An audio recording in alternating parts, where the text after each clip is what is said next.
Dans cette vidéo, tu vas découvrir ce que sont les nombres relatifs. En cinquième, vous connaissez déjà plusieurs sortes de nombres. Les nombres entiers, comme par exemple 5 ici, les nombres décimaux 3,3, 3,7, 2,6, et vous voyez sur cette carte des nombres avec le signe moins. J'ai pris exprès l'exemple des températures parce qu'avec les températures, vous savez exactement ce que signifie ce signe moins. Ce signe moins, il veut dire que l'on a des températures qui sont plus petites que 0 degré. Et des températures qui sont plus petites que 0 degré, on appelle ça des températures qui sont négatives.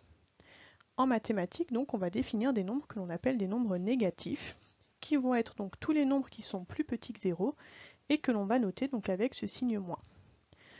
Ces nombres en mathématiques vont être nouveaux surtout quand on va faire des calculs.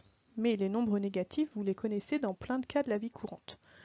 Par exemple, quand vous prenez l'ascenseur et que vous voulez aller à un étage qui est en dessous du rez-de-chaussée, on dit par exemple que l'on va à l'étage -1, à l'étage -2. Quand vous allez vous garer dans des parkings souterrains, souvent pareil, on a le premier sous-sol que l'on note le niveau -1, le niveau -2, le niveau -3, le -4. Vous l'avez aussi peut-être déjà rencontré en histoire-géographie quand vous faites des frises.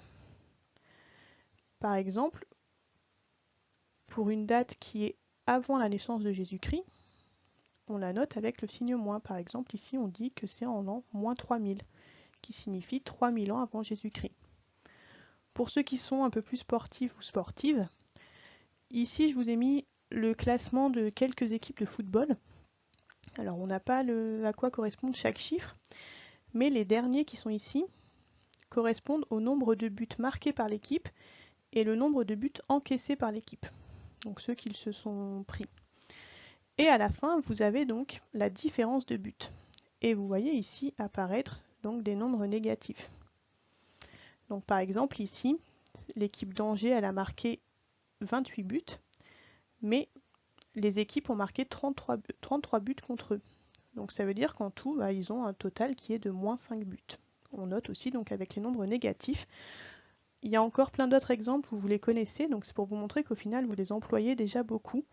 Et donc on va donner leur définition ici et on va voir ensuite plus tard comment est-ce qu'on peut les utiliser aussi en mathématiques.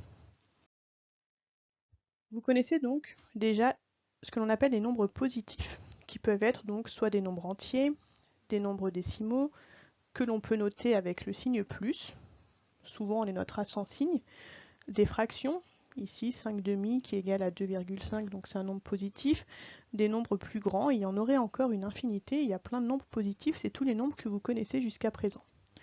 On vient de voir donc ce que l'on appelle les nombres négatifs, qui peuvent eux aussi donc être des nombres entiers, des nombres décimaux, des fractions, c'est juste que donc ils se notent avec un signe moins.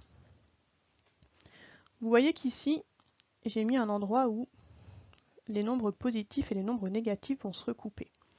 Donc il y a un seul nombre qui va être à la fois positif et négatif, que l'on écrira souvent donc sans signe, c'est le nombre 0.